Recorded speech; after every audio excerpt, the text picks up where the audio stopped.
نحمده ونصلي على رسوله الكريم اما بعد فاعوذ بالله من الشيطان الرجيم بسم الله الرحمن الرحيم رب اشرح لي صدري ويسر لي امري واحلل عقدة من لساني يفقهوا قولي۔ نبی صلی اللہ علیہ وسلم نے دین کی تعریف کرتے ہوئے فرمایا الدین النصیحہ، دین خیرخواہی کا نام ہے۔ آپ سے پوچھا گیا کہ کس کے لیے خیرخواہی؟ فرمایا اللہ کے لیے، اس کے رسول کے لیے صلی اللہ علیہ وسلم، مسلمانوں کے ائمہ کے لیے یعنی لیڈرز کے لیے اور ان کے عوام کے لیے۔ تو گویا اللہ اور بندوں سب کے لیے خیرخواہی کے جذبات رکھنے کا نام ہی دین اسلام ہے۔ نصیحت کا لفظ نصح سے نکلا ہے، جس کا معنی ہوتا ہے خالص چیز۔ ہمارا دین ہم سے خلوص کا تقاضا کرتا ہے کہ ہم اپنی ذات کے ساتھ بھی سچے ہوں، ہم انسانوں کے ساتھ بھی سچے ہوں اور ہم اپنے خالق کے ساتھ بھی سچے ہوں۔ لیکن جب ہماری زندگی میں یہ خلوص نہیں رہتا تو ہم خود کو بھی نقصان دیتے ہیں اور دوسرے انسانوں کو بھی نقصان پہنچاتے ہیں۔ یہی وجہ ہے کہ منافقت ہر دور میں بری چیز سمجھی جاتی رہی ہے، اور دین اسلام میں تو اس کی برائی کو جتنی شدت کے ساتھ واضح کیا گیا، شاید ہی اس کی مثال کسی اور دین میں ملتی ہو۔ ہم عموماً زندگی میں یہ دیکھتے ہیں انسانوں کے ساتھ معاملہ کرتے ہوئے کہ بسا اوقات انسانوں کے دو رخ نظر آتے ہیں، اور اس کی شکایت عام طور پر لوگوں کو ہوتی ہے کہ لوگ جو کچھ نظر آتے ہیں وہ ہوتے نہیں۔ آپ کسی کے ساتھ معاملہ کر لیجئے، مثال کے طور پر آپ کسی کے ساتھ مل کر اگر کاروبار کرنا چاہتے ہیں تو جو چیز آپ کو زیادہ پریشان کرتی ہے وہ یہ کہ اس شراکت کا انجام کیا ہوگا، کیا جس شخص کے ساتھ میں کاروبار میں شریک ہو رہا ہوں وہ میرے ساتھ سنسیئر بھی ہے یا نہیں، کہیں مجھے دھوکہ تو نہیں دے گا۔ اسی طرح جب آپ کسی کے ساتھ شادی بیاہ کا کوئی رشتہ قائم کرنا چاہتے ہیں تو رشتوں کے لین دین میں بھی سب سے زیادہ فکر میں مبتلا کرنے والی بات یہی ہوتی ہے کہ جس شخص کے ساتھ میں ایسا تعلق قائم کرنے لگا ہوں، مثلاً اپنے بچوں کا، تو وہ بچہ یا بچی جس سے میں اپنی اولاد کا نکاح کرنے لگا ہوں، اس بچے یا بچی کے لیے کتنا سنسیئر ہوگا۔ اور اس بات کا خوف رہتا ہے کہ کہیں آج یہ لوگ جو کچھ نظر آتے ہیں کل یہ بدل تو نہیں جائیں گے۔ آپ کسی بھی انسان کے ساتھ معاملہ کرتے ہیں چھوٹی چھوٹی چیزوں میں، لیکن تھوڑے ہی دن کے بعد آپ کو پتہ چلتا ہے کہ کوئی بھی شخص جو کچھ نظر آتا ہے وہ ہے نہیں، اور یہ مرض دن بدن ہمارے معاشرے میں بڑھتا چلا جا رہا ہے۔ یہ مرض ہمیشہ سے رہا ہے۔ آج ہمارا ایمان اور عمل اس معیار کا نہیں، لیکن اس کے باوجود ہمیں کبھی فکر نہیں ہوئی کہ کہیں ہمارے اندر تو کوئی چیز منافقت کی قسم کی نہیں۔ ہم کبھی بھی اپنا حساب اور جائزہ نہیں لیتے۔ تو آج کی شام ہم سب مل جل کر، میں اور آپ، اپنا اپنا سب جائزہ لیں، کیونکہ عام طور پر یہ ہوتا ہے کہ جب بھی ہم کوئی بات سنتے ہیں فوراً دوسروں کا سوچنے لگتے ہیں کہ یہ خامی کس کے اندر ہے اور یہ کس کے اندر ہے۔ لیکن اپنے ساتھ ہماری سنسیئرٹی اور خلوص یہی ہے کہ ان سب چیزوں کو پڑھ کر اور سن کر ہم اپنا جائزہ لیں اور اس آئینے میں اپنے آپ کو دیکھیں کہ کہیں کوئی داغ ہمارے اوپر تو نہیں لگا ہوا۔ ہم دیکھتے ہیں کہ قرآن پاک میں نفاق اور اس سے بننے والے الفاظ 37 مرتبہ مختلف صورتوں میں بیان ہوئے ہیں۔ منافقین کا ذکر سورۃ البقرہ، آل عمران، التوبہ، الحشر، الاحزاب، الفتح، الحدید، انفال، المنافقون، النساء، العنکبوت اور التحریم میں ہے، اور منافقون کے نام سے پوری ایک سورت بھی قرآن پاک کے اندر موجود ہے۔ چونکہ منافقت انسان کی دنیا اور آخرت دونوں کے لیے نقصان دہ ہے، اسی لیے قرآن پاک کی بہت سی صورتوں میں اس کا تذکرہ بار بار ملتا ہے۔ نفاق کی دو بڑی قسمیں ہوتی ہیں، ایک تو ہوتا ہے اعتقاد یا عقیدے کی منافقت، اور ایک ہوتا ہے عملی منافقت۔ اعتقادی منافقت یا عقیدے کی منافقت یہ ہوتی ہے کہ انسان دل سے انکار کرے لیکن زبان سے اقرار کرے۔ مثلا دل میں وہ نہ اللہ تعالیٰ کو مانتا ہے نہ اس کے رسول کو مانتا ہے، لیکن صرف لوگوں کو بتانے کے لیے، دکھانے کے لیے کہ میں مسلمان ہوں، تاکہ مسلمانوں کو جو فائدے دنیا میں مل رہے ہیں وہ بھی میں حاصل کر سکوں۔ تو جیسا کہ آپ جانتے ہیں کہ آج کے دور میں تو مسلمانوں کو وہ عزت اور مقام حاصل نہیں، لیکن نبی صلی اللہ علیہ وسلم جب مدینہ میں موجود تھے تو خصوصاً جنگ بدر میں مسلمانوں کو زبردست قسم کی کامیابی نصیب ہوئی اور بہت سا مال غنیمت ہاتھ آیا. تو ایسے لوگ جن کو اسلام سے کچھ خاص دلچسپی نہ تھی، وہ صرف اس مال میں حصہ دار بننے کے لیے بظاہر مسلمان ہو گئے، اور آئندہ کے لیے بھی ان کو یہ نظر آ رہا تھا کہ مسلمان مدینہ میں اب ایک ابھرتی ہوئی قوت ہے، تو ہمارا مفاد اسی میں ہے کہ ہم اس کی ہاں میں ہاں ملائیں اور ان کے ساتھ شامل ہو جائیں محض دنیاوی مفادات کے لیے. وہ لوگ دل سے اللہ، رسول، کتابوں اور ایمان کے جو دیگر مقتضیات ہیں یا جو تقاضے ہیں ان کا انکار کرتے تھے، لیکن زبان سے اقرار کرنے کے باوجود دل سے انکار کرتے تھے. اور اس کے برعکس کچھ ایسے لوگ تھے جو کلمہ تو پڑھتے تھے، دل سے مانتے تھے، لیکن منافقت ان کے عمل میں پائی جاتی تھی. یہ جو عمل کی منافقت ہے یہ بھی ایک خطرناک چیز ہے. نبی صلی اللہ علیہ وسلم نے منافق کی پہچان کے لیے جتنی بھی نشانیاں بتائی ہیں ان میں سے کوئی بھی ہمیں دل کی نشانی نہیں بتائی، زبان اور عمل کی بتائی ہیں. کیوں؟ اس لیے کہ کوئی بھی شخص کسی کا دل چیر کر نہیں دیکھ سکتا کہ وہاں کیا ہے، وہاں ایمان ہے یا کفر ہے. لیکن کچھ علامتیں ایسی بتا دی، کچھ نشانیاں ایسی بتا دی کہ ہر شخص اپنے آپ کو پرکھ کر دیکھے، اپنے آپ کا جائزہ لے کہ کہیں اس کے اندر تو ایسی کوئی چیز نہیں ہے.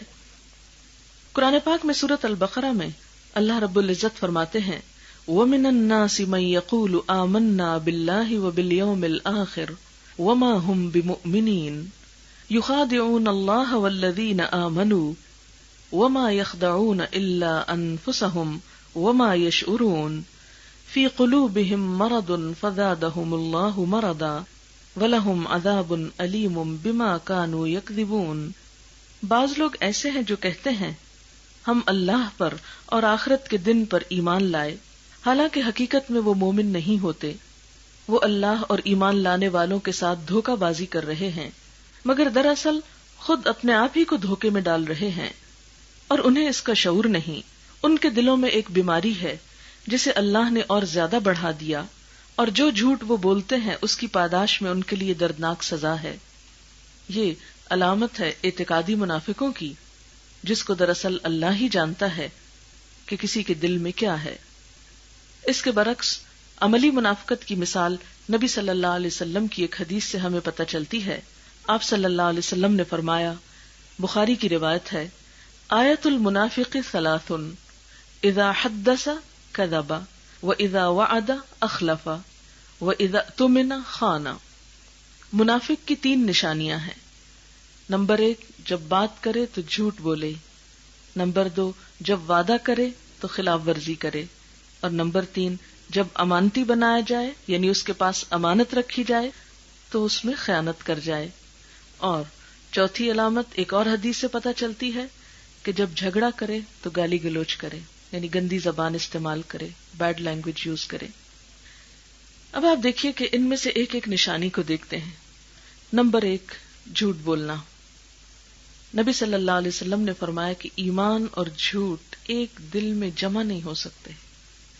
جھوٹ آتا ہے تو ایمان نکل جاتا ہے، اور ایمان جہاں ہو وہ جھوٹ نہیں آتا، وہاں وہ شخص جھوٹا نہیں ہو سکتا.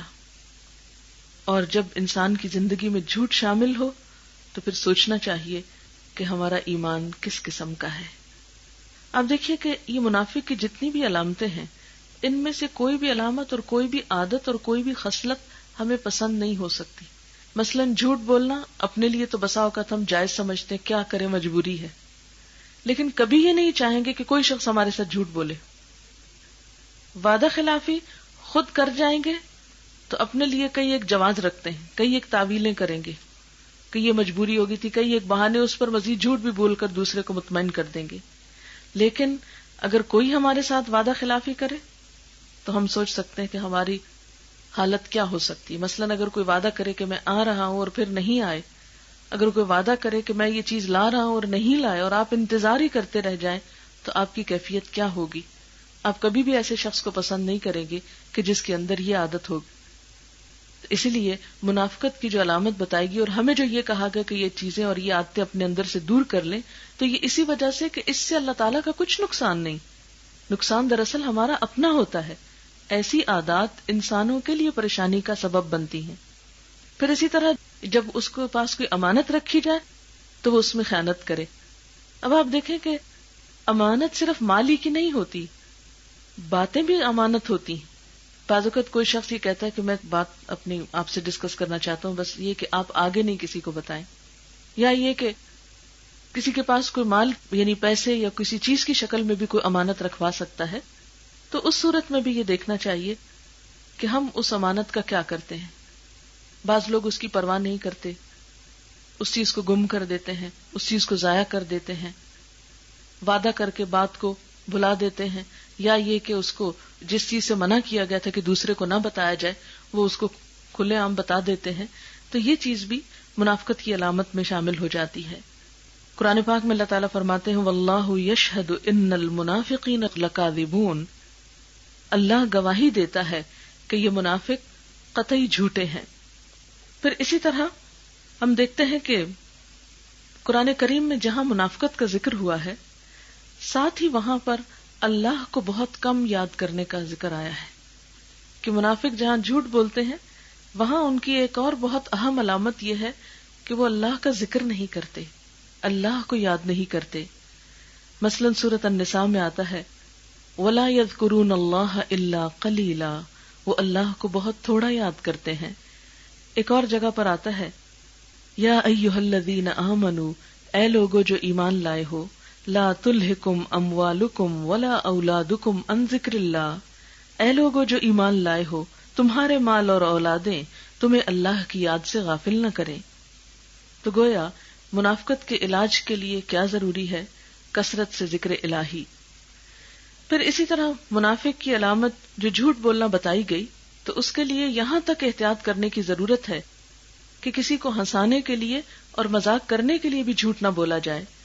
نبی صلی اللہ علیہ وسلم نے فرمایا اس آدمی کے لیے تباہی ہے جو باتوں باتوں میں اس لیے جھوٹ بولتا ہے کہ لوگوں کو ہنسائے، اس کے لیے ہلاکت ہے، اس کے لیے ہلاکت ہے. یعنی انسان دوسروں کو خوش کرنے کے لیے اپنی ہلاکت مول نہ لے. اچھا اس سے کیوں منع کیا گیا؟ حالانکہ آپ سوچتے ہوں گے کہ کسی کا دل خوش کرنا بھی تو بہت بڑی نیکی ہے. ہاں بہت بڑی نیکی ہے اور اس کے کئی ایک طریقے ہو سکتے ہیں، لیکن جھوٹ بولنے کا طریقہ استعمال نہیں کیا جا سکتا. کیوں؟ آپ کو وہ چرواہے کی کہانی بچپن سے پڑھائی گئی ہوگی اور آپ سب نے سن رکھی ہوگی کہ جس میں ایک چرواہا بکریوں کو چراتا ہے اور روز شور مچاتا ہے شیر آیا شیر آیا، اور گاؤں والے دوڑتے ہیں اس کی مدد کے لیے، وہ ہنسنے لگتا ہے کہ نہیں میں تو مذاق کر رہا تھا. اور ایک دن حقیقت میں شیر آ گیا اور اس نے شور مچایا تو کوئی اس کے پاس نہیں پہنچا اور بالآخر اس کی موت آ گئی، یعنی شیر نے اس کو ہڑپ کر لیا. اب آپ دیکھیں کہ چھوٹی سی کہانی، اگرچہ یہ منافقت کی علامت کے طور پر تو نہیں پڑھائی جاتی ہمیں، لیکن ایک مشہور کہانی ہے. اس چھوٹی سی کہانی سے سبق یہی ملتا ہے کہ جھوٹ چاہے مذاق میں ہی کیوں نہ ہو انسان کے اپنے ہی لیے نقصان دہ ہو سکتا ہے. پھر اسی طرح لڑائی جھگڑے میں گالی گلوچ کرنا یہ بھی منافقت کی علامت ہے. نبی صلی اللہ علیہ وسلم نے فرمایا کہ جب منافق جھگڑا کرتا ہے تو گالی دیتا ہے.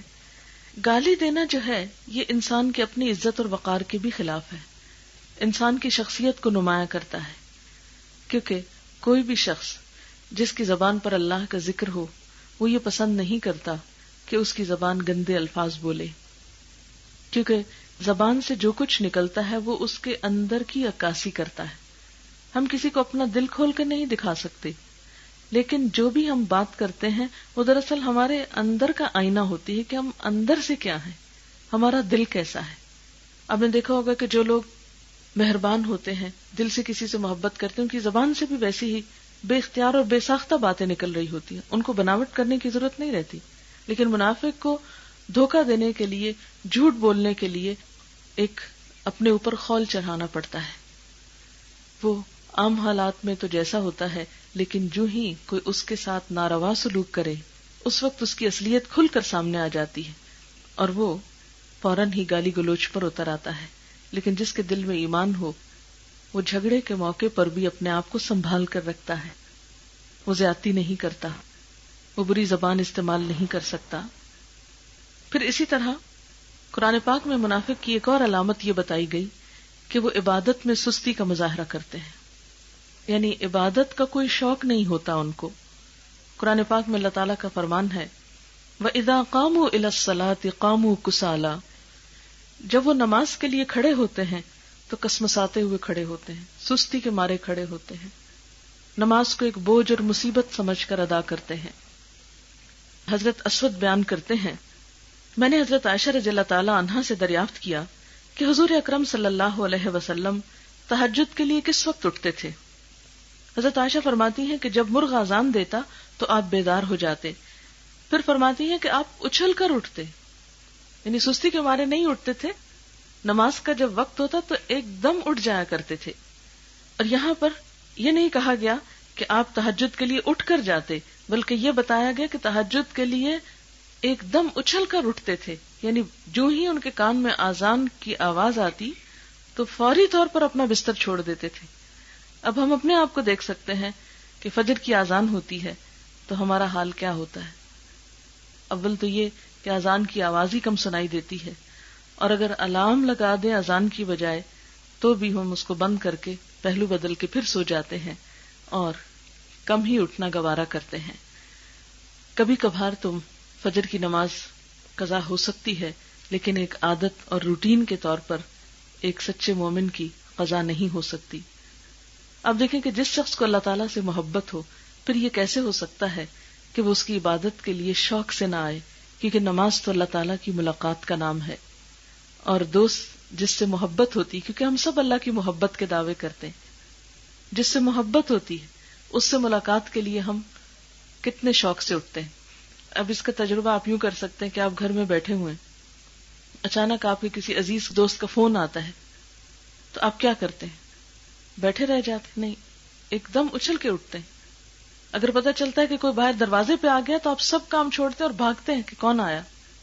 اور خصوصی طور پر اگر کسی ایسے شخص کا پتہ چلے کہ جس سے دلی تعلق ہو، قلبی اٹیچمنٹ ہو، تو اس کے لیے آپ کتنے شوق کے ساتھ والہانہ طور پر آگے بڑھیں گے. اسی طرح جس شخص کو واقعی سچی اللہ تعالیٰ سے محبت ہو، پھر ہو نہیں سکتا کہ نماز کا وقت ہو اور پھر وہ ادھر ادھر ٹال مٹول کر کے سستی کر کے نماز کی طرف جائے.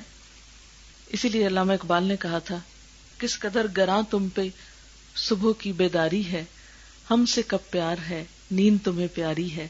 یعنی اگر اللہ تعالیٰ سے پیار ہو تو پھر تم سو نہیں سکتے، کیونکہ محبت کرنے والے نیند جیسی چیز آسانی سے قربان کر سکتے ہیں. پھر اسی طرح ہم دیکھتے ہیں حضرت امام احمد کہتے ہیں کہ حضرت عدی بن حاتم کے بارے میں کہ خدا کی قسم نماز کا وقت ہونے سے پہلے ہی میں بسد شوق تیار ہو بیٹھتا ہوں. یعنی عدی بن حاتم اپنے بارے میں کہتے ہیں کہ میں شوق کے ساتھ پہلے سے ہی تیاری کر لیتا ہوں کہ نماز کا وقت آنے والا ہے. اس چیز کو سامنے رکھتے ہوئے ہم سب دیکھیں کہ ہمارا حال کیا ہوتا ہے، کہ ہم میں کتنا شوق ہوتا ہے کہ ہم واقعی نماز کے لیے اٹھیں. حضرت سعید بن مسیب اپنے بارے میں بیان کرتے ہیں کہ 40 سال تک میرا یہ معاملہ رہا ہے کہ جب مؤذن اذان دیتا تو میں اس وقت مسجد نبوی میں موجود ہوتا. یعنی اذان سے پہلے ہی میں وہاں پہنچ جاتا تھا، اور ایک دن نہیں، 2 دن نہیں، 40 سال تک ان کا یہ معمول رہا.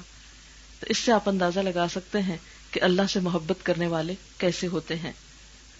نبی صلی اللہ علیہ وسلم نے فرمایا، من رأیتموہ یعتاد المسجد فاشہدوا لہ بالایمان، جس آدمی کو تم مسجد میں آتا جاتا دیکھو اس کے ایمان کی گواہی دو. پھر اس کے بعد منافقین کی ایک اور علامت قرآن پاک میں یہ بتائی گئی کہ وہ دکھاوے کے کام کرتے ہیں. وہ نیکی کا کام کریں بھی تو اللہ کی خاطر نہیں، لوگوں کو دکھانے کے لیے کرتے ہیں، اپنی نیکی اور شرافت کا ایک جھوٹا روب قائم کرنے کے لیے. سورۃ النساء میں فرمایا، یراؤن الناس ولا یذکرون اللہ الا قلیلا، وہ دکھاوا کرتے ہیں اور اللہ کو بہت تھوڑا یاد کرتے ہیں. نبی صلی اللہ علیہ وسلم نے فرمایا، جو آدمی شہرت کے لیے نیک کام کرے گا اللہ تعالیٰ اس کو بدنام اور رسوا کر دیں گے، اور جو آدمی دکھلاوے کے لیے نیک کام کرے گا اللہ تعالیٰ اس کا پردہ فاش کر دیں گے. یعنی ایک دن اس کا بھرم ٹوٹ جائے گا کہ یہ سب کچھ محض فریب تھا، فراڈ تھا، اندر حقیقت کچھ بھی نہ تھی. یعنی دکھاوے کے نیک کام زیادہ دیر تک وہ نیکی باقی نہیں رہتی، قائم نہیں رہتی، کیونکہ انسان اس کو خود بھی مینٹین نہیں کر سکتا. یعنی کوئی بھی ایسی چیز جس کی بنیاد کوئی نہ ہو وہ کھڑی نہیں ہو سکتی. مثلاً اگر آپ ایک ہیوج بلڈنگ بنا دیں اور اس کے نیچے آپ نے بنیادیں نہیں کھودی ہوں تو کیا ہوگا؟ سب نیچے دھڑام کو آ جائے گی. بالکل بلبلے کی طرح کہ جس کے نیچے کوئی بنیاد نہیں ہوتی تو تھوڑی دیر میں کیسے ختم ہو کے رہ جاتا ہے. اسی طرح جس عمل میں خلوص نہیں ہوتا، جو عمل اللہ تعالیٰ کے لیے نہیں ہوتا، وہ عمل پھر انسان کے ساتھ باقی نہیں رہتا. کسی وقتی جذبے سے متاثر ہو کے، کسی لالچ میں آ کے، یا کسی شہرت کی خاطر یا دنیاوی کسی مفاد کی خاطر جو شخص دین کو اپناتا ہے پھر وہ اس پہ قائم نہیں رہ سکتا. اس کا بھرم کسی نہ کسی دن ضرور کھل جاتا ہے. کیونکہ جو شخص اللہ کے لیے کام کرتا ہے اس کو یہ یقین ہوتا ہے کہ اللہ تعالیٰ کی ذات تو ہمیشہ سے اور ہمیشہ رہے گی اور وہ ہمیشہ مجھے دیکھتا ہے، اس لیے وہ اپنی نیکی کے کام کو کبھی چھوڑ نہیں سکتا. اسی طرح ایک اور حدیث میں نبی صلی اللہ علیہ وسلم نے فرمایا، قیامت کے روز کچھ لوگ تہامہ کے پہاڑوں جیسی نیکیاں لے کر حاضر ہوں گے، لیکن اللہ تعالیٰ ان کو راکھ بنا کر اڑا دے گا. یعنی پہاڑوں جتنی نیکیاں ہوں گی لیکن راکھ بنا کر اڑا دے گا. صحابہ کرام نے دریافت کیا، یا رسول اللہ صلی اللہ علیہ وسلم، کیا وہ لوگ مسلمان نہیں ہیں؟ یعنی انہوں نے نیکیاں کی اور ان کی نیکیاں ختم کر دی جائیں گی؟ فرمایا، کیوں نہیں؟ جیسے تم نماز پڑھتے ہو ویسے ہی نماز پڑھتے ہیں، جیسے تم روزے رکھتے ہو ویسے ہی روزے رکھتے ہیں، اور اپنے اضافی مالوں میں سے زکوٰۃ بھی دیتے ہیں، رات کو بھی اٹھ اٹھ کر عبادت کرتے ہیں، لیکن جب تنہائی میں ہوتے ہیں تو اللہ کی مقرر کردہ حدود کو توڑ ڈالتے ہیں. یعنی تنہا ہوتے ہیں تو برے کام کرتے ہیں، اللہ کی نافرمانی کرتے ہیں. گویا ان کے ظاہر اور باطن میں فرق ہوتا ہے. لوگوں کے سامنے انہوں نے نیکی کا ایک لبادہ اوڑھ رکھا ہوتا ہے، لیکن جو ہی دیکھتے ہیں کہ کوئی دیکھنے والا نہیں تو فوراً اپنی اصلیت پہ لوٹ آتے ہیں. وہ محض دکھاوے کے لیے کام کرتے ہیں. تو دکھاوے کے لیے کی گئی نیکی، خواہ وہ مقدار میں، تعداد میں کتنی ہی بڑی کیوں نہ ہو، اللہ تعالیٰ کے ہاں قابل قبول نہیں. وہ ایسی ہی ہے جیسے لکڑی کے جل جانے کے بعد بس راکھ بچ جائے. پھر دکھاوے کے بارے میں نبی صلی اللہ علیہ وسلم نے فرمایا کہ دکھاوا شرک ہے. الریاء شرکن، ریاکاری شرک ہے. قیامت کے دن اللہ تعالیٰ فرمائیں گے، حصے داری کے معاملے میں میں سب سے زیادہ بے نیاز ہوں. جس نے کسی کام میں میرے ساتھ کسی دوسرے کو شریک بنایا تو میں اس کو اس کے شرک سمیت چھوڑ دوں گا. یعنی ہر کام، خاص طور پر وہ جو نیکی کا کام ہو، اس کا صلہ اور اجر صرف اللہ تعالیٰ سے چاہنا ضروری ہے. وہ صرف اللہ کی خوشی کے لیے ہونا چاہیے. اور اگر دھیان میں یہ بات آئے بھی کہ فلاں خوش ہوگا، فلاں شاباش دے گا، فلاں کے اوپر روب پڑے گا، تو ایسے تمام خیالات کو جھٹک دینا چاہیے اور شیطان کے ایسے وسوسوں سے اپنے آپ کو بچا کر اللہ کی حفاظت میں دینا چاہیے. انسان جب ریاکاری کا اپنے اندر خوف محسوس کرے تو اس وقت کیا کرے، کیا سوچے؟ یعنی ریاکاری کا علاج کس طرح کیا جائے، یعنی دکھاوے سے بچا کیسے جائے؟ اس وقت اپنے ذہن میں یہ سوچنا چاہیے کہ نفع اور نقصان صرف اللہ کی طرف سے ہے. اللہ کے علاوہ نہ کوئی مجھے فائدہ پہنچا سکتا ہے، نہ نقصان دے سکتا ہے، نہ کوئی بیماری دے سکتا ہے، نہ شفا دے سکتا ہے، نہ کوئی زندہ کر سکتا ہے، نہ کوئی موت دے سکتا ہے، نہ کوئی میرا رزق روک سکتا ہے، نہ میرے حصے سے زیادہ کوئی مجھے دے سکتا ہے، نہ کوئی جزا دے سکتا ہے، نہ سزا دے سکتا ہے. لہذا کسی انسان کو دکھا کر کام کرنے کا فائدہ ہی کیا؟ جب اصل فائدے کا مالک اللہ ہے تو پھر بندوں کو خوش کرنے کے لیے کام بھلا کیوں کیا جائے؟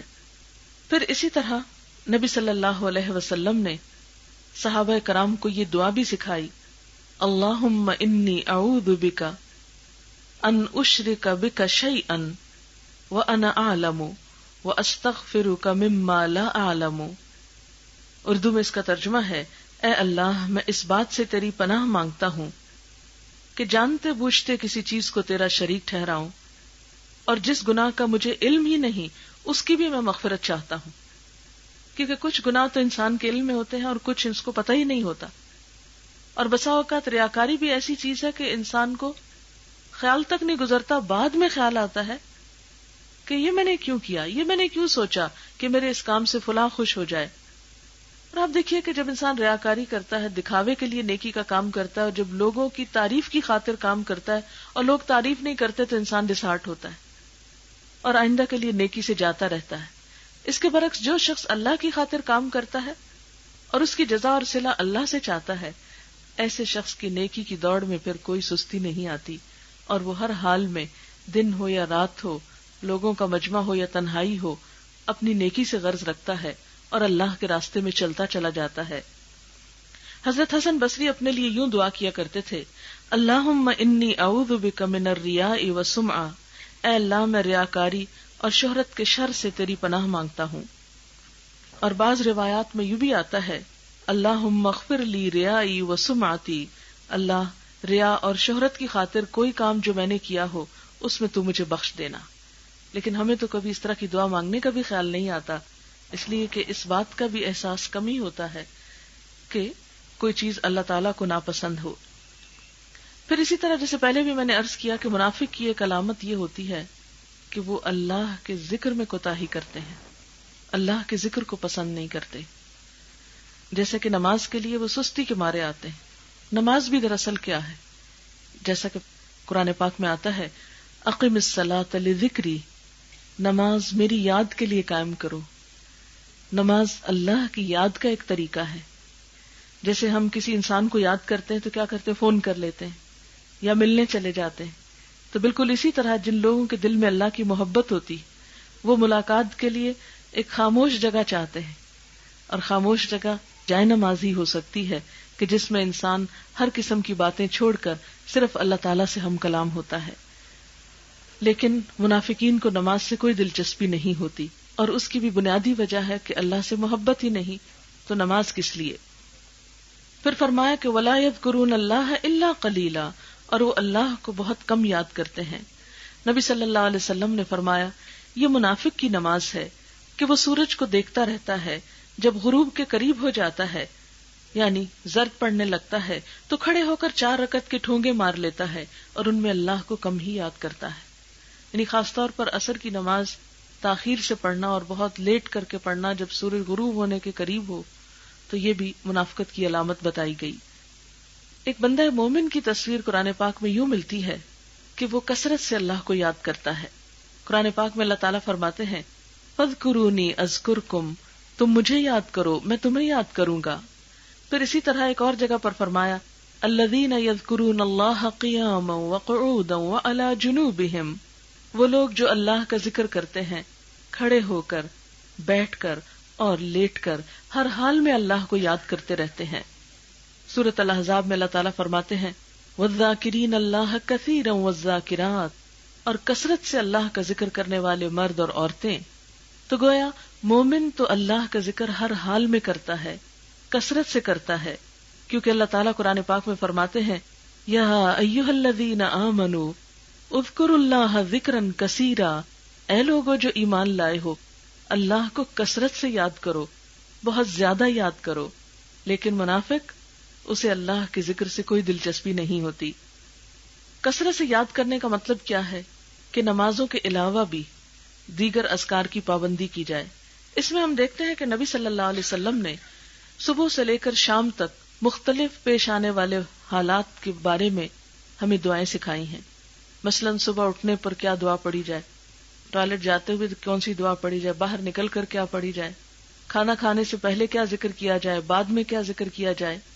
پھر اسی طرح کسی سے ملاقات کی جائے تو کیا کیا جائے، گھر سے نکلنے پر کیا ذکر ہو، گھر میں داخل ہونے پر کیا ہو، مرغ اذان دے تو کیا ذکر ہو، گدھا بولے تو کیا ذکر ہو۔ یعنی یہ وہ مختلف مواقع اور مختلف آوازیں ہیں کہ جن کے بعد اللہ کے ذکر کا انسان کو حکم دیا گیا ہے۔ پھر اسی طرح نماز پڑھنے کے بعد بھی اللہ کے ذکر کا حکم ہے، یعنی سلام پھیرنے کے بعد ایک دم انسان جائے نماز طے کر کے نہ اٹھ جائے، بلکہ مزید کچھ وقت اللہ کو یاد کرے اور آہستہ آہستہ اس حالت سے باہر نکلے۔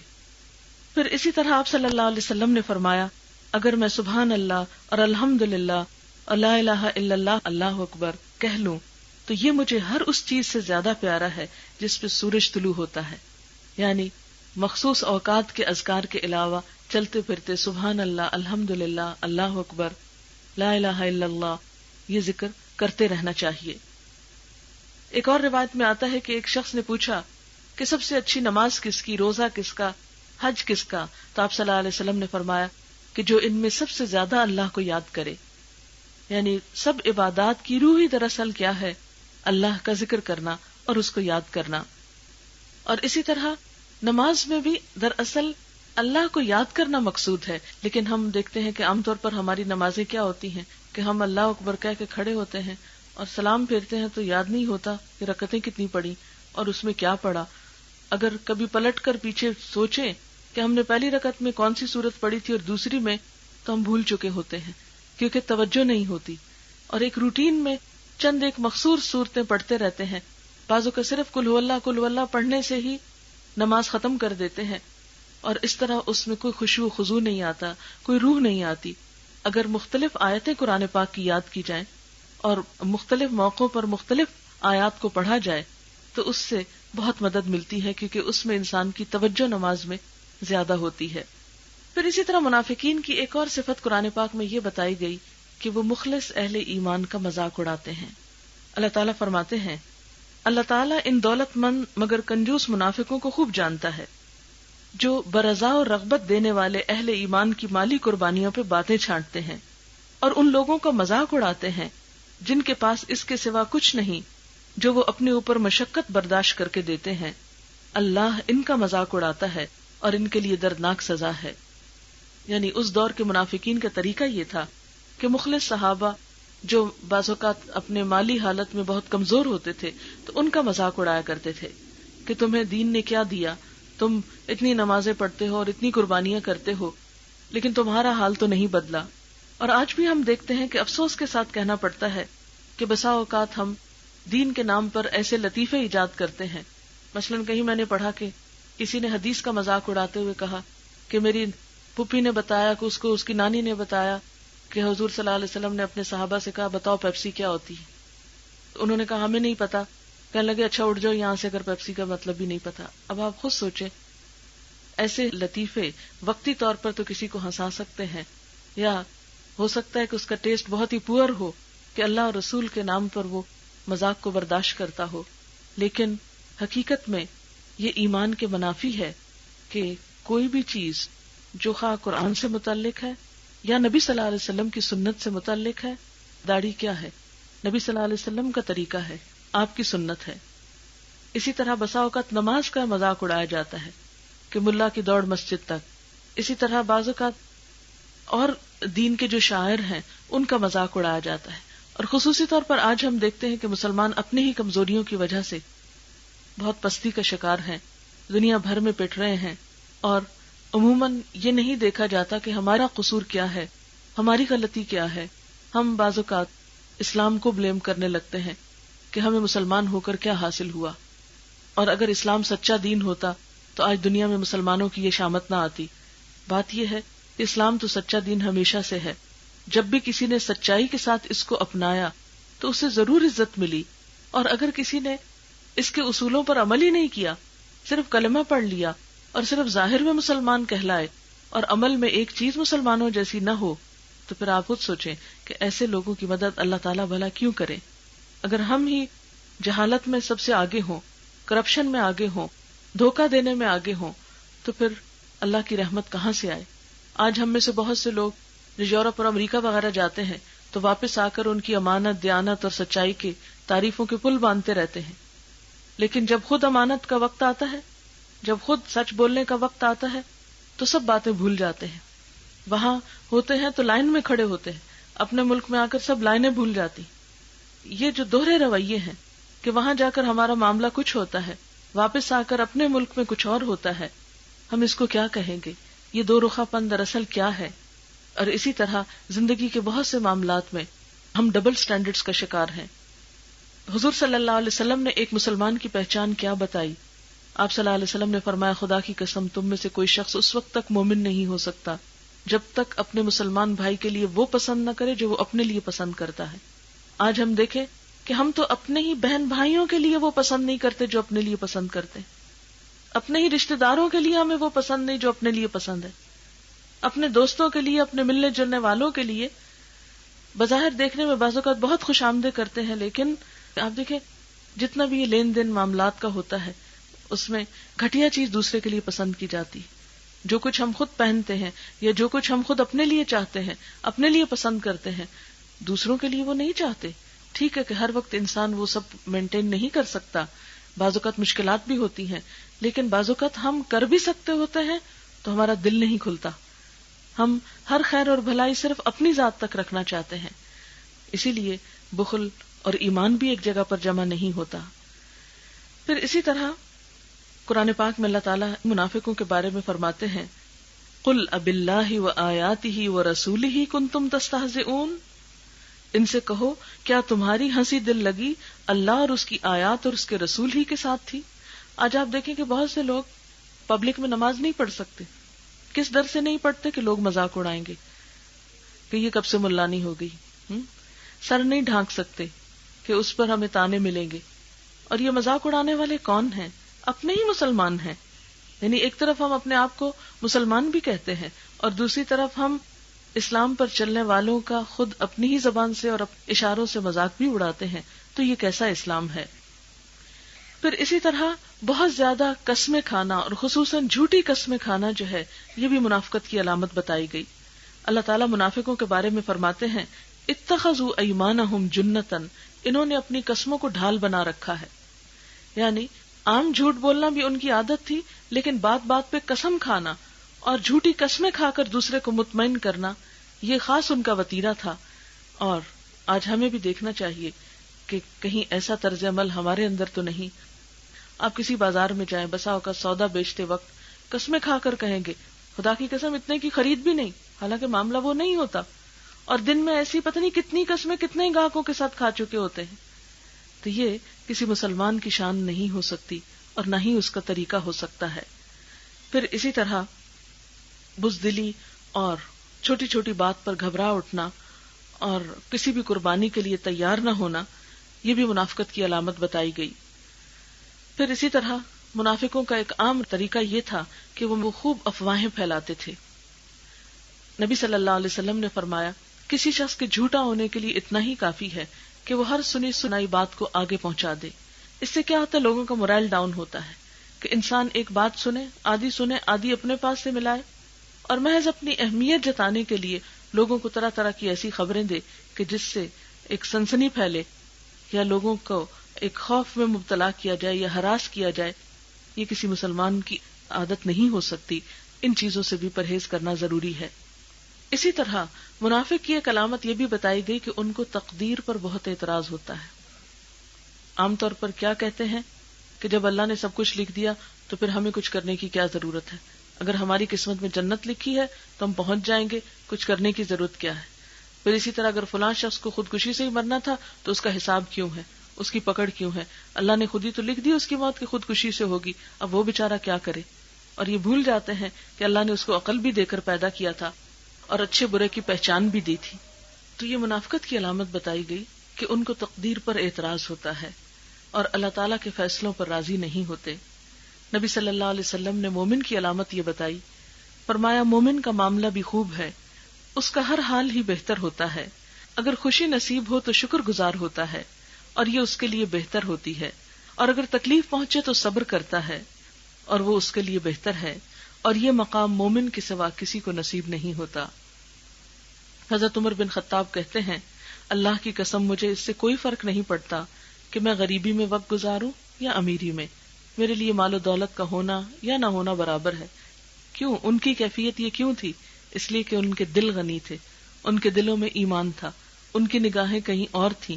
انہیں معلوم تھا کہ جو کچھ آج ہمارے پاس ہے وہ بہت جلد چلا جانے والا ہے، اس لیے اس کے پیچھے بھاگنا اور اس کی وجہ سے اپنے آپ کو بڑی چیز سمجھنا یہ محض دھوکے کے سوا کچھ نہیں.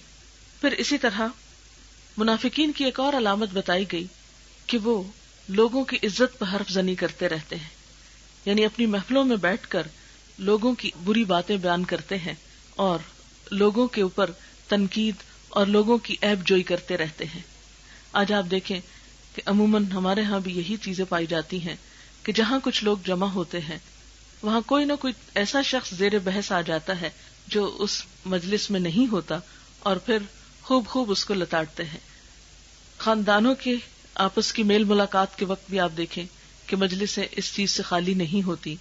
اسی طرح عام طور پر جو گیٹ ٹوگیدر ہوتے ہیں اس میں بھی بسا اوقات وہ لوگ ڈسکس ہوتے رہتے ہیں کہ جن سے کوئی تعلق نہیں ہوتا یا جن سے کوئی غرض اور واسطہ نہیں ہوتا، اور بسا اوقات محض سنی سنائی باتوں پر دوسروں کی خبر لی جاتی ہے. ایسا کرنا کسی مسلمان کی شان نہیں ہو سکتی. منافق کی ایک اور علامت یہ بتائی گئی کہ وہ نماز با جماعت سے پیچھے رہتے ہیں. یہ نماز با جماعت مردوں کے لیے ہے، لیکن یہ منافقوں کی علامت میں سے ایک ہے. آپ صلی اللہ علیہ وسلم نے فرمایا کہ اس ذات کی قسم جس کے قبضے میں میری جان ہے، میں نے پختہ ارادہ کر لیا تھا کہ میں نماز کھڑی کرنے کا حکم دوں، پھر خود پیچھے رہ کر ان لوگوں کی خبر لوں جو ہمارے ساتھ عشاء کی نماز میں شریک نہیں ہوئے. ایک اور روایت میں آتا ہے کہ پھر ان سمیت ان کے گھروں کو آگ لگا دوں، کیونکہ کوئی بھی سچا مومن ہونے کے بعد پھر وہ جماعت کی نماز سے پیچھے نہیں رہ سکتا تھا. اب یہاں پر آپ دیکھیں کہ قرآن پاک میں اللہ تعالیٰ فرماتے ہیں کہ آپ رحمت للعالمین ہیں، آپ محبت کرنے والے اور شفقت کرنے والے تھے، لیکن منافقین کے لیے اتنے سخت الفاظ آپ نے بیان فرمائے. یہی وجہ ہے کہ پتہ یہ چلتا ہے کہ وہ لوگ صرف اپنے اسلام کے دکھاوے کے طور پر پھر مسجد میں حاضر ہوا کرتے تھے. یہی وجہ ہے کہ نماز قضا کرنے کی تو کوئی بات اس دور میں نہیں ملتی کہ کوئی شخص جو خود کو مسلمان کہتا پھر وہ نماز پڑھتا نہیں تھا. یہ الگ بات تھی کہ وہ دیر سے آتے، آخر میں پہنچتے، سستی کے مارے آتے، اور پھر بعض اوقات کوئی چھوٹے موٹے بہانے کر کے نہ بھی آتے. تو ایسی صورت میں نبی صلی اللہ علیہ وسلم نے ان کے بارے میں بہت سخت الفاظ فرمائے. پھر اسی طرح زمین میں فساد پھیلانا، لوگوں کے اندر بگاڑ پیدا کرنا، لوگوں کو باہم لڑانا جھگڑانا، یہ بھی منافقت کی ایک صفت بتائی گئی. پھر اسی طرح منافقت کی بڑی اور واضح علامت یہ ہے کہ ظاہر اور باطن کا بہت تضاد ہوتا ہے. نبی صلی اللہ علیہ وسلم کے پاس جب منافق آتے تو کہتے کہ ہم گواہی دیتے ہیں کہ آپ یقیناً اللہ کے رسول ہیں. اللہ تعالیٰ فرماتے ہیں ہاں اللہ جانتا ہے کہ تم ضرور اس کے رسول ہو، مگر اللہ گواہی دیتا ہے کہ یہ منافق قطعی جھوٹے ہیں. پھر اسی طرح منافقین کی ایک اور علامت یہ ہے کہ وہ برائی کا حکم دیتے ہیں اور اچھائی سے لوگوں کو روکتے ہیں. سورۃ التوبہ کی آیت 67 میں اللہ تعالیٰ فرماتے ہیں یأمرون بالمنکر وینہون عن المعروف، کہ وہ برائی کا حکم دیتے ہیں اور بھلائی سے منع کرتے ہیں. یعنی نیکی سے انہیں دلچسپی نہیں ہوتی، خود بھی نہیں کرتے اور دوسروں کو بھی نہیں کرنے دیتے. جیسے قرآن پاک کی ایک آیت میں آتا ہے الذین یبخلون ویأمرون الناس بالبخل، وہ لوگ جو خود بھی بخل کرتے ہیں اور لوگوں کو بھی حکم دیتے ہیں کہ وہ بخل کریں. یعنی خود بھی نیکی اور خیر کے کاموں میں حصہ نہیں لیتے، خود بھی کسی انسان کی مدد نہیں کرتے، اور اگر کوئی کر رہا ہو تو اس پر باتیں بناتے ہیں، اس کو ڈسکریج کرتے ہیں، اس کو اس کام سے روکتے ہیں. یہ صفت بھی مومن کی نہیں منافق کی بتائی گئی. پھر اسی طرح اللہ تعالیٰ قرآن پاک میں فرماتے ہیں المنافقون والمنافقات بعضهم من بعض یأمرون بالمنکر وینہون عن المعروف ویقبضون ایدیہم نسوا اللہ فنسیہم. ہم اپنے بارے میں سوچیں کہ کہیں اگر کوئی شخص مدد کا مستحق نظر آتا ہے تو اس کے ساتھ ہمارا رویہ کیا ہوتا ہے. کئی دفعہ آپ نے دیکھا ہوگا کہ سڑکوں پر ایکسیڈنٹس ہوتے ہیں، لوگ گزرتے چلے جاتے ہیں، کوئی پلٹ کر نہیں پوچھتا. بھرے بازار میں بسا اوقات لوگ آ کر دوسروں کو قتل کر کے چلے جاتے ہیں. لوگ دیکھتے ہیں مجرموں کو لیکن صرف دیکھتے رہ جاتے ہیں، کوئی آگے بڑھ کر ان کو پکڑنے کی زحمت نہیں کرتا. یا اسی طرح ہم دیکھتے ہیں کہ بعض اوقات ایک شخص ضرورت مند ہوتا ہے، ہمیں نظر بھی آ رہا ہوتا ہے، لیکن ایک دوسرے کو روک لیا جاتا ہے کہ نہیں یہ محض بہانے کرتا ہے اور اس کی حقیقت کچھ نہیں. تو یہاں پر منافق کی خصوصیت یہ بتائی گئی کہ یقبضون ایدیہم، قبضہ عربی زبان میں مٹھی کو کہتے ہیں، کہ اپنے ہاتھ بھیج کر رکھتے ہیں، بند رکھتے ہیں، دوسروں کی بھلائی اور مدد کے لیے ان کے ہاتھ نہیں کھلتے. پھر اس سے مراد صرف مال کا روکنا نہیں ہے، اس سے مراد کسی کے بھی کام میں مدد نہ کرنا. بعض اوقات ہمیں نظر آ رہا ہوتا ہے کہ ایک شخص مشکل میں ہے، بوجھ اٹھائے ہوئے ہے، کوئی بزرگ ہے، بڑا ہے. بعض اوقات ہم اپنے سرونٹس کو دیکھتے ہیں کہ بھاری کام کر رہے ہیں، اکیلے میں کوئی چیز نہیں اٹھا سکتے، لیکن ہم اپنی شان کے خلاف سمجھتے ہیں کہ ہم خود جا کر ان کی مدد کریں یا ان کے ساتھ وہ چیز اٹھوا دیں. یا اسی طرح اگر اور بھی لوگ کام کر رہے ہوں تو عموماً یہ کہتے ہیں کہ ہماری باری نہ آئے یا ہمیں نہ پکڑ لیا جائے یا ہم پر کوئی ذمہ داری نہ ڈال دی جائے.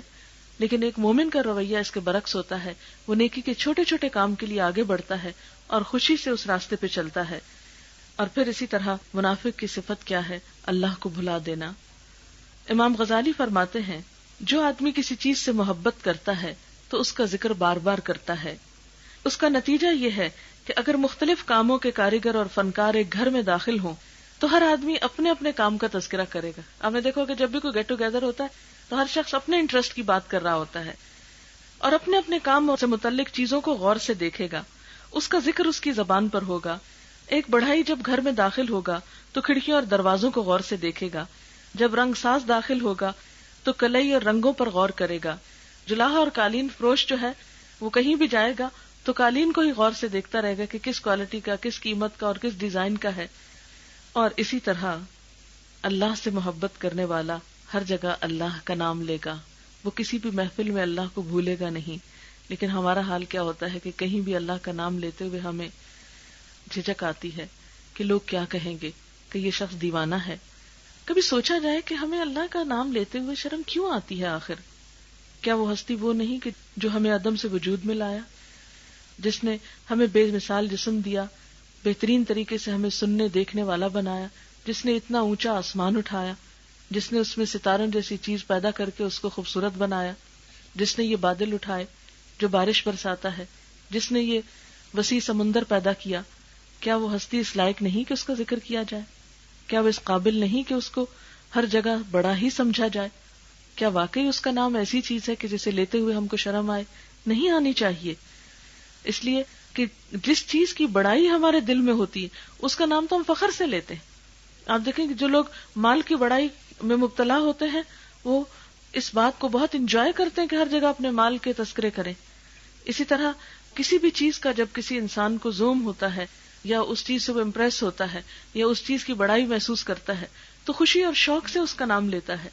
لیکن ہم اپنے بارے میں دیکھیں کہ جب اللہ تعالیٰ کا ذکر کرنے کی باری آتی ہے تو ہم جھجک جاتے ہیں، اور بنیادی وجہ یہ ہے کہ ہم نے یہ سمجھ رکھا ہے کہ شاید اللہ کا ذکر کرنا چند مخصوص لوگوں کا کام ہے، یہ شاید مولویوں کا کام ہے یا مسجد والوں کا کام ہے کہ وہ اللہ کا نام لیا کریں اور باقی دنیا کے کاروبار ہماری مرضی کے مطابق چلیں۔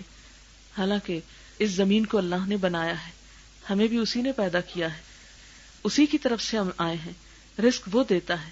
جتنی بھی کھانے پینے کی چیزیں ہیں اگر ہم غور کریں کہ کہاں سے آتی ہیں، اگر وہ پانی نہ برسائے تو زمین پہ پانی نہ ملے، اگر وہ پھل نہ اگائے تو ہم خود سے اپنی فیکٹریوں میں یہ پھل نہیں بنا سکتے۔ کیا آج تک اورنج جیسا ایک عام پھل جو ہم کثرت سے استعمال کرتے ہیں، کیا کسی نے کسی فیکٹری میں ایسا کچھ بنا کے دکھایا؟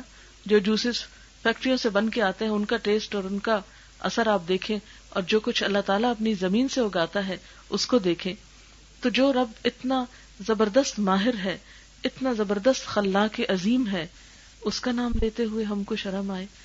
اب دیکھیں کہ دنیا کے سائنٹسٹ کے نام، فلاسفرز کے، تھنکرز کے، اسکالرز کے، رائٹرز کے نام ہم اتنے فخر سے لیتے ہیں، اور اگر ان کی کوئی کتاب پڑھ رکھی ہو تو اس پر بھی بہت فخر کرتے ہیں اور ہر جگہ کوٹ کرتے ہیں اور ایک دوسرے کو اپنی بڑائی جتاتے ہیں کہ میں نے فلاں اسکالر کو پڑھا، فلاں رائٹر کو پڑھا، فلاں کتاب پڑھی۔ لیکن ہم جب اللہ کی کتاب کی بات کرتے ہیں تو ہم اس کے نہ پڑھنے میں بعض اوقات فخر محسوس کرتے ہیں کہ نہیں، میں نے تو نہیں پڑھی، یا شاید ہمیں ضرورت نہیں ہے اس کی۔ تو یہ سب طرز عمل کیا بتاتا ہے کہ دراصل اللہ کی بڑائی نہیں ہے ہمارے دل میں۔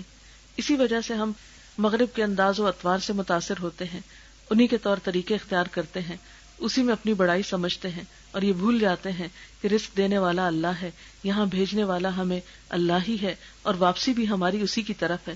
چلیں اگر صرف اتنی بات ہوتی کہ یہاں آنا ہی کافی تھا تو بات ختم ہو جاتی، لیکن اب مشکل یہ ہے کہ صرف یہاں آنا ہی نہیں اور صرف یہاں رہنا ہی اسی پر بات بس نہیں، بلکہ اس کے بعد ہم سب کی واپسی بھی ہے، اور ہم سب اپنے بارے میں سوچیں، دوسروں کے بارے میں ججمنٹس نہیں دیں، اپنے اپنے بارے میں سوچیں کہ جب اللہ کے حضور واپس ہوں گے کیا لے کر جائیں گے، اس کی محبت کتنی ہوگی ہمارے پاس، اس پر ایمان کتنا، اس کا ذکر کتنا، اس کی یاد کتنی، اس کے نام پر انسانوں سے محبت کتنی، انسانوں کے حقوق اور انسانوں کی مدد اور انسانوں کی ضروریات کا خیال کتنا، اور اس کے برعکس خود غرضیاں کتنی، دلوں کے میل کتنے، دلوں میں نفرتیں کتنی، اور اس سے غفلت کتنی۔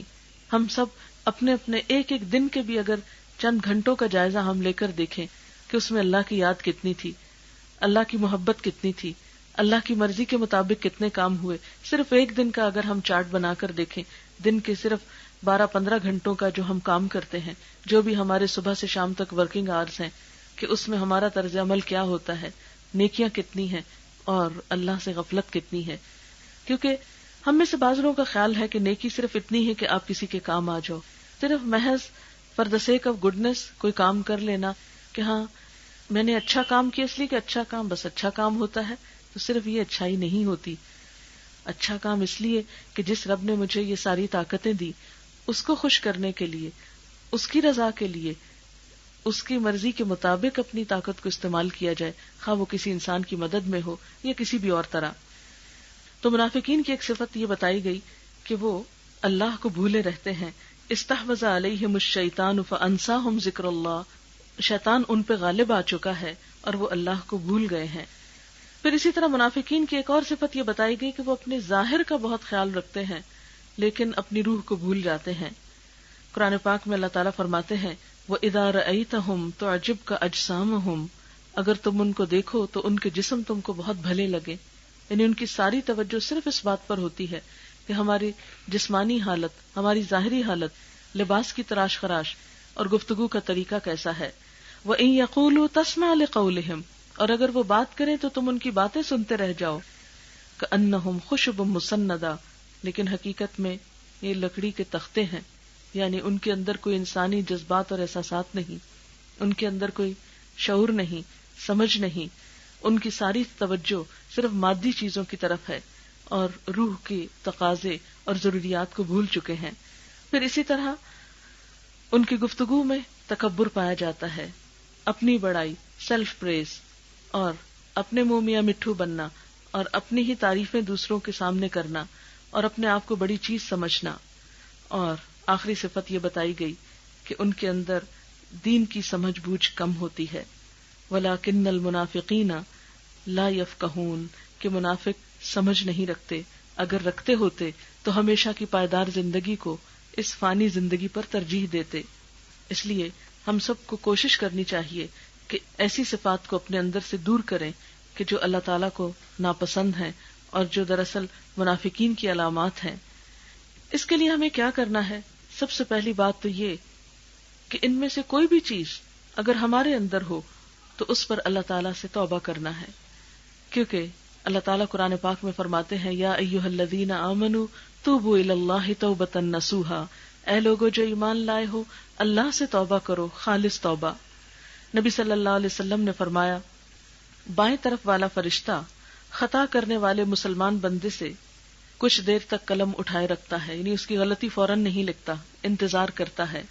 اگر وہ شرمندہ ہو جائے اور اللہ سے معافی مانگ لے تو لکھتا ہی نہیں، ورنہ پھر ایک برائی لکھ لی جاتی ہے. اسی طرح نبی صلی اللہ علیہ وسلم نے فرمایا تم ایسے کام کرتے ہو جو تمہاری نظروں میں بہت چھوٹے ہیں جبکہ اللہ کی نظروں میں وہ بہت بڑے ہیں.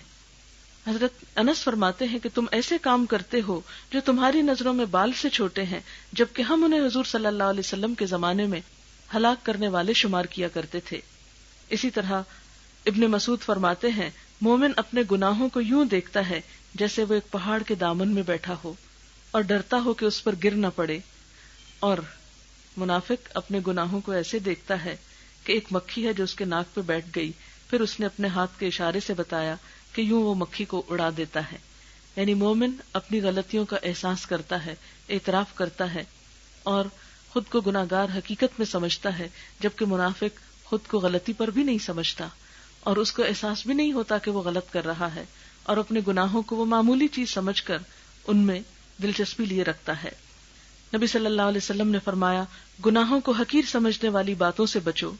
گناہوں کو حقیر سمجھنے والوں کی مثال ان لوگوں کی ہے جو ایک وادی کے دامن میں اترے، ایک آدمی ایک لکڑی اٹھا لایا، دوسرا ایک لکڑی لایا، حتیٰ کہ اتنی لکڑیاں جمع ہو گئیں کہ ان سے انہوں نے ایک الاؤ تیار کر لیا اور اس پر انہوں نے کھانا تیار کیا.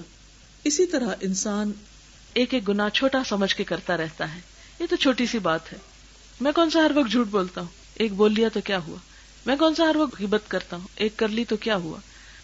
حالانکہ غیبت اور جھوٹ تو بڑے گناہوں میں سے جن کو معمولی سمجھ کے کر لیتے ہیں، لیکن چھوٹی چھوٹی چیزیں، مذاق میں کسی کا دل دکھانا، کسی کے اوپر اشارے سے ہنسنا، کسی کو کسی طرح دھوکہ دینا، یہ چھوٹی چھوٹی چیزیں عام روزمرہ زندگی میں.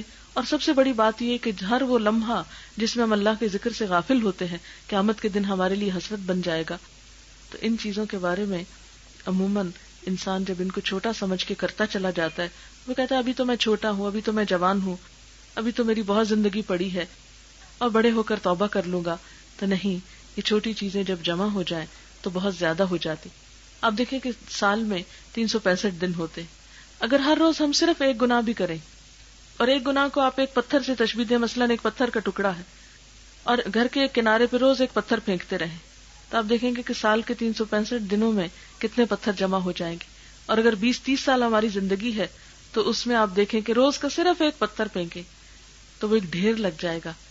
تو اسی طرح قیامت کے دن انسان جب اللہ تعالیٰ کے حضور حاضر ہوگا تو اس وقت اس کو ہوش آئے گی کہ میں کیا کچھ اٹھا کر لے آیا ہوں اپنے ساتھ، اور میں نے اس پر توبہ بھی نہیں کی. اس لیے گناہوں کو حقیر سمجھنے کی بجائے اور ان چیزوں کو معمولی سمجھنے کی بجائے ان کی شدت کو محسوس کرنا چاہیے. صحابہ کرام اس بات کی فکر کرتے تھے کہ ہمارے اندر نفاق کی کوئی ادنا سی صفت بھی نہ ہو، کیونکہ قرآن پاک میں منافقین کا انجام بہت برا بتایا گیا. ارشاد باری تعالیٰ ہے ان المنافقین فی الدرک الاسفل من النار، کہ منافق جہنم کے سب سے نچلے گڑھے میں ہوں گے. روایات میں آتا ہے کہ جہنم کے 3 درجے ہیں، سب سے نچلے میں منافق ہوں گے، اس سے اوپر کافر ہوں گے، اور اس سے اوپر وہ مسلمان ہوں گے جو اپنی بدعمالیوں کی سزا بھگتنے کے لیے کچھ عرصے کے لیے جہنم میں جائیں گے، اور پھر جب وہ اس میں سے صاف ہو جائیں گے تو پھر نکال کر جنت میں ان کو لے جایا جائے گا. فرمایا ان المنافقین فی الدرک الاسفل من النار، منافق جہنم کے سب سے نچلے گڑھے میں ہوں گے. ولن تجد لهم نصیرا، اور تم ان کے لیے ہرگز کوئی مددگار نہ پاؤ گے. الا الذین تابوا، مگر وہ لوگ جو توبہ کر لیں، واصلحوا، اور اصلاح کر لیں، واعتصموا باللہ، اور اللہ کو مضبوطی سے تھام لیں، اللہ کے ساتھ اپنا تعلق قائم کر لیں، واخلصوا دینہم للہ، اور اپنے دین کو اللہ کے لیے خالص کر لیں، یعنی ہر ریاکاری سے بچ جائیں. فاولئک مع المؤمنین، ایسے ہی لوگ مومنوں کے ساتھ ہیں. فسوف یؤتی اللہ المؤمنین اجرا عظیما، اور ان قریب اللہ مومنوں کو اجر عظیم عطا کرے گا. ما یفعل اللہ بعذابکم، اللہ تعالیٰ کیا کرے گا تم کو عذاب دے کر، یعنی اللہ تعالیٰ کو عذاب دینے کا شوق نہیں ہے. ان شکرتم وآمنتم، اگر تم شکر گزار رہے اور ایمان لائے. وکان اللہ شاکرا علیما، اور ہے اللہ قدردان، جاننے والا، علم والا، ہر ایک کے دلوں کو، نیتوں کو، ارادوں کو، عزائم کو خوب جانتا ہے، اور وہ اس کے مطابق ہی ہر انسان کے ساتھ معاملہ کرے گا.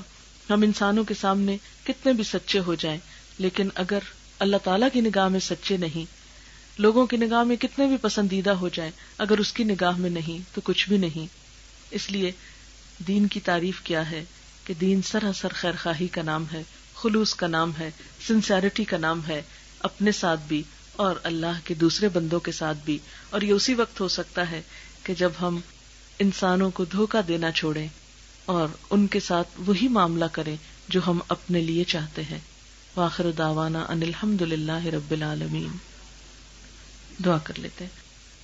سبحان اللہ والحمد للہ ولا الہ الا اللہ واللہ اکبر ولا حول ولا قوة الا باللہ العلی العظیم.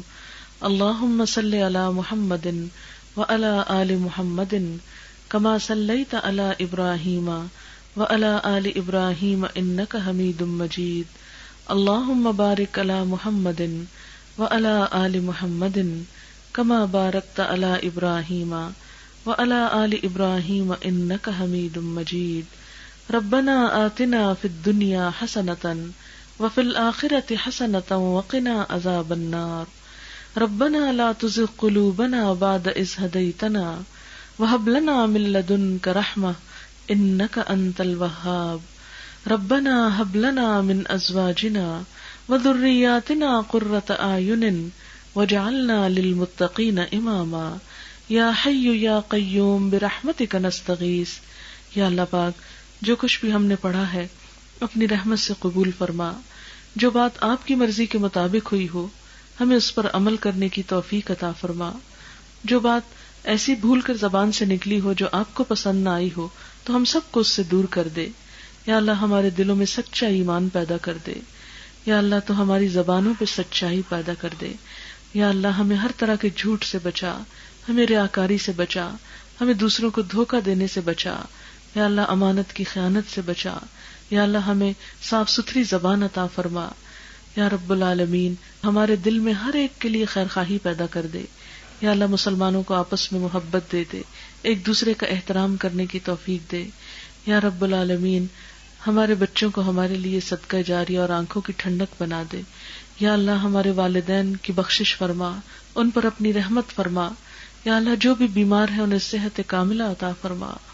یا اللہ تو ہم سب کے دکھ دور فرما، ہمیں اپنا قرب نصیب فرما. یا اللہ ہمارے اندر خلوص پیدا کر دے. یا رب العالمین تو ہمارے ملک میں امن پیدا کر دے. یا اللہ اس شہر کو امن والا شہر بنا دے، اس کے رہنے والوں کو ایک دوسرے کا احترام اور محبت عطا کر دے. یا اللہ ہم سب ایک دوسرے کے لیے احساس رکھنے والے ہوں، ایک دوسرے کی تکلیف کو محسوس کرنے والے ہوں. یا رب العالمین تو ہم سے وہ بہترین کام لے لے.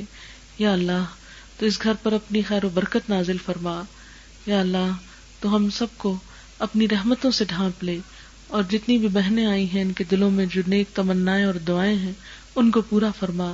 یا رب العالمین ہمیں ہر طرح کی منافقت سے بچا اور ہمیں سچا مومن بننے کی توفیق عطا فرما. ربنا تقبل منا انک انت السمیع العلیم وتب علینا انک انت التواب الرحیم. وصلی اللہ تعالی علی خیر خلقہ محمد وعلی آلہ واصحابہ واہل بیتہ اجمعین برحمتک یا ارحم الراحمین. الہی آمین. سبحانک اللہم وبحمدک نشہد ان لا الہ الا انت نستغفرک ونتوب الیک. والسلام علیکم ورحمۃ اللہ وبرکاتہ.